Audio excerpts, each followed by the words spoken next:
नमस्कार, मी स्मिता धुमाळ. कलाकार व्हायचंय, अभिनयाच्या संधी हव्यात, मग आजच जॉईन करा चेंबूर येथे विजय सरांची कलाकार ॲक्टिंग अकॅडमी.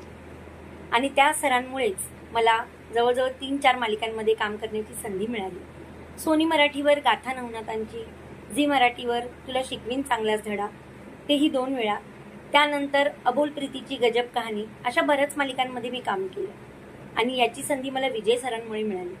त्यामुळे मी त्यांचे मनापासून धन्यवाद मानते. आणि तुम्हीही दिलेल्या नंबरवरती संपर्क करा आणि आजच कलाकार ॲक्टिंग अकॅडमी जॉईन करा आणि तुमचं कलाकार होण्याचं स्वप्न पूर्ण करा. धन्यवाद.